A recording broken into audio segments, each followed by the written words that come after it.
चारा घोटाला मामले में सजायाफ्ता लालू प्रसाद यादव की जमानत याचिका झारखंड हाईकोर्ट ने खारिज कर दी है। पिछले हफ्ते इस पर करीब 2 घंटे तक चली सुनवाई के दौरान लालू के वकील कपिल सिब्बल ने उनकी बीमारियों और उम्र का हवाला दिया था। वहीं सीबीआई के वकील ने लालू की जमानत याचिका का विरोध किया। लालू ने जस्टिस अपरेश कुमार सिंह की अदालत में हस्तक्षेप याचिका दायर कर जमानत की मांग की थी, लेकिन उन्हें यहां निराशा हाथ लगी है। उनकी जमानत याचिका को खारिज कर दिया गया है। इसकी सुनवाई पहले ही हो चुकी थी पिछले फ्राइडे को और रिजर्व थी ऑर्डर। 4 तारीख को ये ऑर्डर रिजर्व भी थी। आज फैसला उसको सुना। और केंद्रीय कोल सचिव सुमंतो चौधरी 2 दिवसीय दौरे पर धनबाद पहुंचे हैं, जहां वे भू धसान प्रभावित बांसजोर कोलियरी के न्यू पॉइंट का निरीक्षण करते नजर आए। साथ ही बीसीसीएल के सीएमडी और निदेशक के साथ डीसी रेल लाइन और सरकार के मास्टर प्लान पर विचार विमर्श भी किया, जिसके बाद कोल सचिव ने बीसीसीएल मुख्यालय में अधिकारियों के साथ एरिया एक्शन प्लान और विस्थापितों की पुनर्वास योजना की समीक्षा बैठक की। कोल सचिव कल रांची में आयोजित हाई लेवल मीटिंग में भी हिस्सा लेंगे।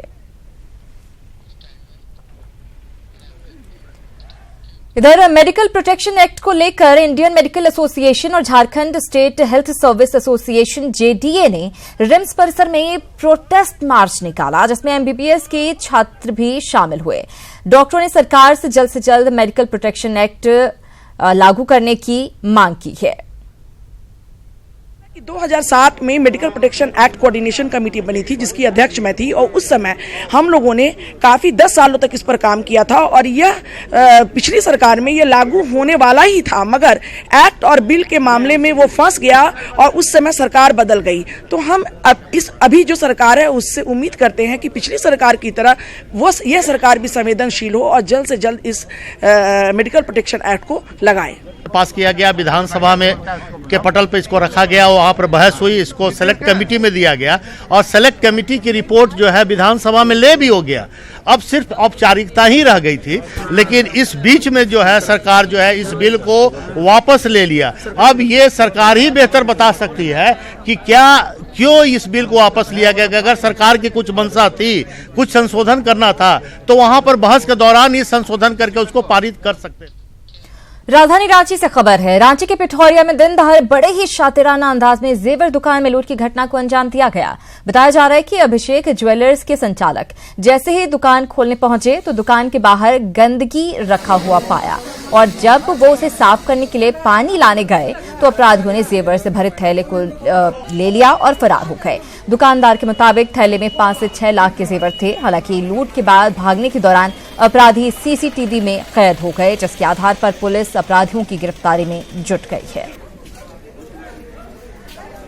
करने के लिए पानी लाने गए और उसके बाद वो साफ कर रहे हैं तो पूरा झोला लेके भाग गए। उनकी उम्मीद है कि 2 थे उसमें, 2 बाइक में, लेकिन जैसा अनुमान है कि 2 बाइक थी, एक बाइक उधर भागी, एक बाइक इधर भागी। उधर चतरा पुलिस ने भाकपा माओवादी अजय यादव को हथियारों के साथ गिरफ्तार किया है। अजय यादव गिरफ्तार कुरखेता गांव के उसकी गिरफ्तारी कुरखेता गांव के पास से हुई है।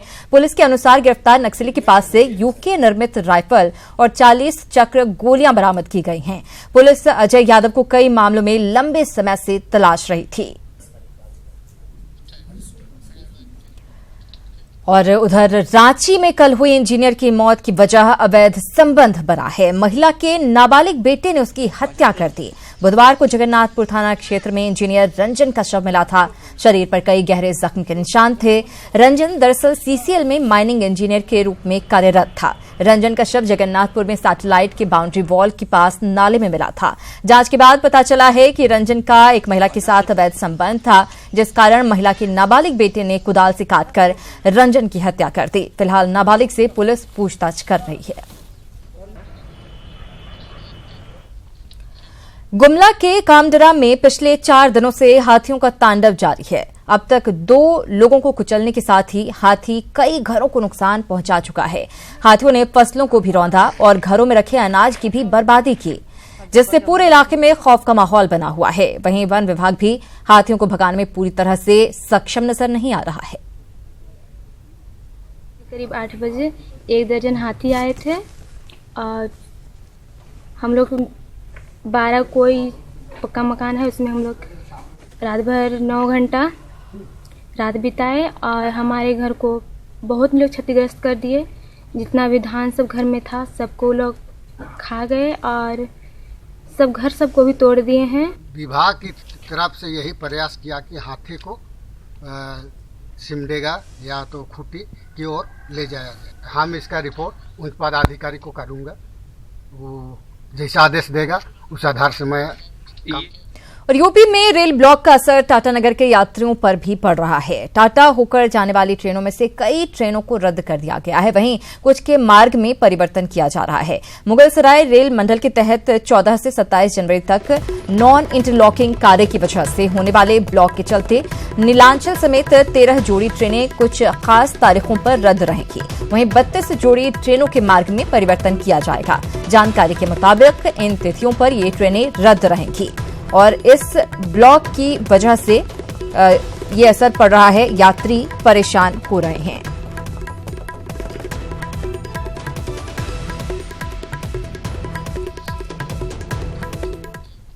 उधर रामगढ़ के गोला पॉलिटेक्निक कॉलेज में इन दिनों पढ़ाई ठप है। कॉलेज प्रबंधन और छात्र आमने सामने हो गए हैं। गोला पॉलिटेक्निक कॉलेज में पढ़ने वाले छात्र छात्राओं ने संसाधन और शिक्षकों की कमी का आरोप लगाकर अपने ही कॉलेज में तालाबंदी कर दी। छात्रों ने सभी फैकल्टी में शिक्षक नियुक्ति की मांग करते हुए जमकर नारेबाजी की।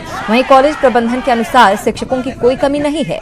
छात्रों की शिकायत पर बीआईटी सिंदरी से विशेषज्ञ टीचर को भी बुलाया गया है। बोला गया था कि हम लोग सारे सब्जेक्ट के फैकल्टी अच्छे हैं, सारे लैब हम लोग के लाइब्रेरी में बुक्स अवेलेबल है, रीडिंग रूम है, लेकिन हम लोग का कुछ भी सिस्टमेटिक तरीके से नहीं होता है और ना ही हम लोग का सब कुछ अवेलेबल है। क्या कहना है प्रबंधन या प्रिंसिपल का, क्या कहना है इस बारे में? बस हम लोग यही कर सकते हैं कि सब हम लोग के लिए किया जाए जो हम लोग का। और हजारीबाग के सांसद सह केंद्रीय राज्य मंत्री जयंत सिन्हा ने बड़कागांव हाई स्कूल मैदान में आज से केरेडारी और बड़कागांव प्रखंड के खिलाड़ियों के लिए क्रिकेट टूर्नामेंट का आगाज किया। इस टूर्नामेंट में दोनों प्रखंड से 30 टीमें हिस्सा ले रही हैं। इस मौके पर जयंत सिन्हा ने विपक्ष पर जमकर चौके छक्के लगाए।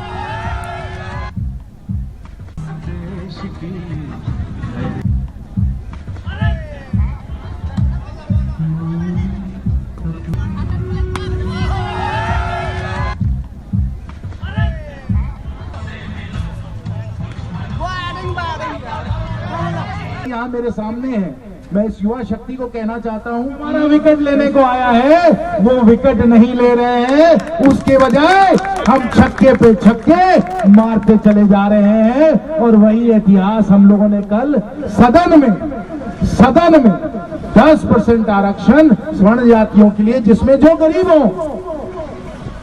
हो उनको भी मौका मिले, उनको भी हम साथ लेकर चले।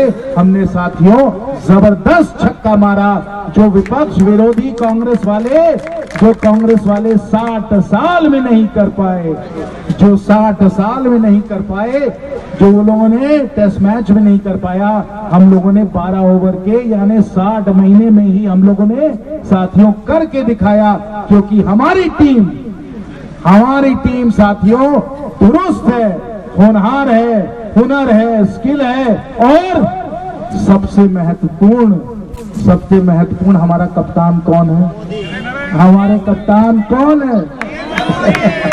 हमारे कप्तान माननीय प्रधानमंत्री जी नरेंद्र मोदी जी हैं। और उधर रामगढ़ में कंबल का लालच देकर जेएमएम द्वारा पार्टी का सदस्य बनाया जा रहा है। 10 रुपए सदस्यता शुल्क लेकर लोगों को कंबल का आश्वासन दिया गया। जेएमएम के जिला इकाई ने थाना चौक के पास गरीबों से कंबल के बदले 10 रुपए की पार्टी की सदस्यता शुल्क लिया। इसके बावजूद बहुत लोगों को कंबल मिल पाया, जिस कारण लोगों में काफी आक्रोश था। इसे लेकर लोगों ने हंगामा भी किया। कंबल का लोभ देकर पार्टी द्वारा गरीब अनपढ़ लोगों को सदस्य बनाया जा रहा है। इस संबंध में जेएमएम के किसी सीनियर नेता ने कुछ भी कहने से इनकार कर दिया। 10 रुपया लेके हम आए तो मतलब कमर देंगे, कमर के बाद मतलब करके उसके बाद पूजा जब निकला मेरा नाम से, मेरा हाथ में पूजा धरा दिया। धराने के बाद जो मतलब नहीं मिलेगा कमर, जा कमल देंगे, कमल भी नहीं मिला। अब बोला कि पैसे भी ले रहे, अब बोला कि देते हैं, फोन नंबर भी ले लिए, अभी तक नहीं खड़ा है। इधर लोकसभा में चुनाव लड़ने आजसू के द्वारा अलग चुनाव लड़ने की मंशा जाहिर करने के बाद भी बीजेपी मुगालते में है। बीजेपी का मानना है कि आजसू उसके साथ है और आगे भी रहेगी। बीजेपी प्रवक्ता के अनुसार आजसू उनका स्वाभाविक सहयोगी है, ऐसे में उसका साथ बीजेपी को मिलेगा।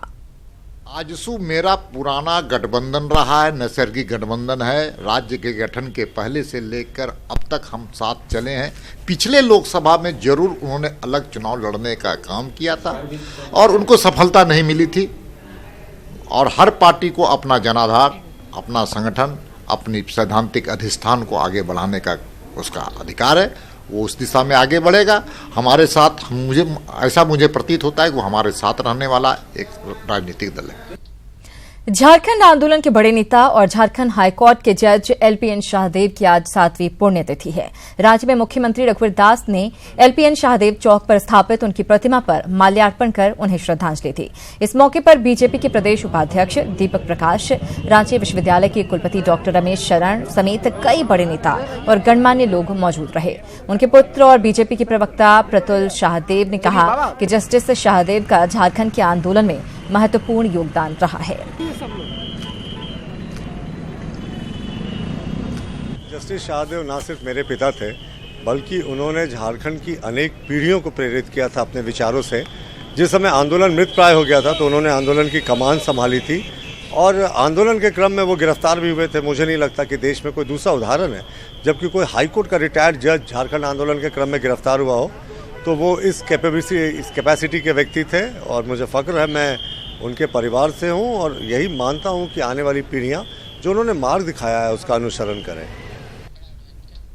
खबर हजारीबाग से, जहां सदर अस्पताल स्थित निःशक्त कार्यालय इन दिनों खुद से निःशक्त हो गया है। पिछले कई सालों से कार्यालय को फंडिंग नहीं हो रही है, जिससे कार्यालय ठप पड़ गया है। दिव्यांगों को कृत्रिम अंग बनाने के लिए रांची की ओर रुख करना पड़ रहा है, जबकि पहले इसी कार्यालय में कृत्रिम अंग बनते थे। निःशक्तों की जांच और सर्टिफिकेट भी यहां से जारी होती थी।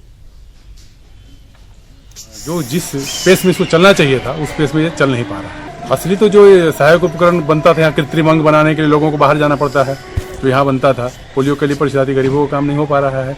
इसको सत्यापन करके इसे भुगतान करवा की जाएगी और इसको यथाशीघ्र शुरुआत करके उनको लाभ प्रदान करवा। कितने सालों से ये बंद पड़ा है सर? करीब 2016 से ही इस पे फंक्शनल है, लेकिन कुछ और खबरों पर नजर डालते हैं। गुमला में तिलकुट का बाजार पूरी तरह सजकर तैयार हो गया है। जिले में इस बार पहली बार गया से आए कलाकार लोगों को स्वादिष्ट तिलकुट उपलब्ध करवाने को लेकर दिन रात काम कर रहे हैं।